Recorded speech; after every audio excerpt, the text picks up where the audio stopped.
గురుగారు, శ్రీకృష్ణుడు ఉద్ధవునికి మధ్య ఉన్నటువంటి బాంధవ్యం ఏమిటి? అలాగే శ్రీకృష్ణుడికి శ్రేష్టమైన భక్తుడిగా ఉద్ధవుడిని ఎందుకు పేర్కొంటారు? రెండు కారణాలు ఉన్నాయి. ఒకటి, ఉద్ధవుడు కృష్ణ పరమాత్ముడికి సోదరుడి వరస. ఇది ఒక పురాణం చెబుతుంది, భాగవతం. మరి ఒక పురాణంలో వృష్ణికి మంత్రి ఉద్ధవుడు అని కూడా చెప్పబడి ఉన్నది. భోజ, యదు, వృష్ణి, అంధక అనే 4 వర్గాలన్నీ కూడా కృష్ణ వర్గానికి సంబంధించినవే. వీళ్ళంతా యయాతి వర్గానికి చెందిన వారే. ఇందులో ఒక వర్గానికి చెందిన యదువంశానికి చెందిన వీరుడిగా, వసుదేవుడి కుమారుడిగా కృష్ణుడు ఉద్భవించగా, దేవభాగుడు అనే వృష్ణి వంశానికి సంబంధించిన వారిలో దేవభాగునకు ఉద్ధవుడు కుమారుడిగా జన్మించాడు. అన్నదమ్ముల పిల్లలు అనే భావనతో మనం ఈ ఇరుడి సంబంధాన్ని గుర్తిస్తే, ఉద్ధవుడు ప్రారంభం నుంచి కృష్ణ భక్తుడు. అశేషమైనటువంటి కృష్ణ భక్తి తత్పరతతో జీవితాన్ని గడిపినవాడు. గోపికలకు ఉద్ధవుడు అనేక బోధలు చేశాడు. కృష్ణుడిని మధురానగరం తీసుకువెళ్ళిపోయే సమయంలో ఉద్ధవుడి ప్రస్తావన. అనేక సందర్భాలలో కూడా ఉద్ధవునకు కృష్ణ పరమాత్ముడు బోధ చేస్తాడు. ప్రత్యేకంగా మహాభాగవతంలో కృష్ణుడు ఉద్ధవునకు చేసిన బోధ హంసగీత అన్న పేరిట ప్రసిద్ధం.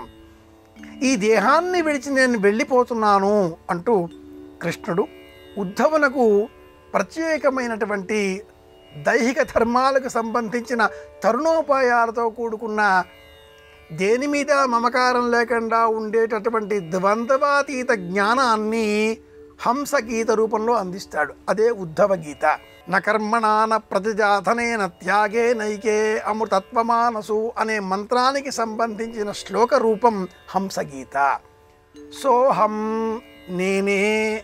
హంస సాహిత్యంలో ప్రాణానికి హంస అన్న పదం పర్యాయంగా వాడతారు.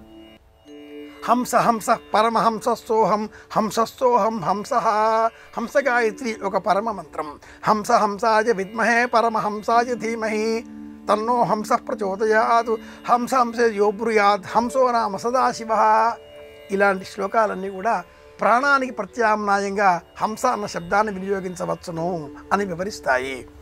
హంసగీత నేను ఎవరిని అనే జ్ఞానాన్ని బోధించేటటువంటి భగవంతుడి వాక్కు.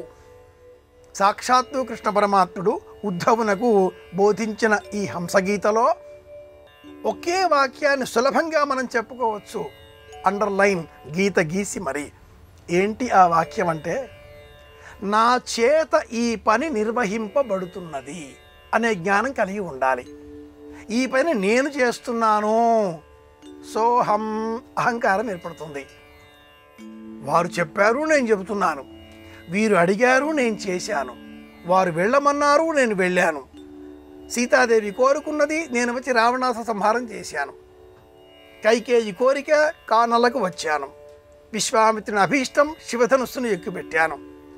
ఇలా ఎవరి కోసమో ఋషుల కోరిక ఖరదూషణాదులను అంతం చేశాను.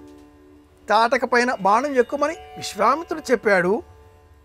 ఇలా పరేంగిత జ్ఞానం పెంచుకున్నట్లయితే ఇది హంసగీత అవుతుంది.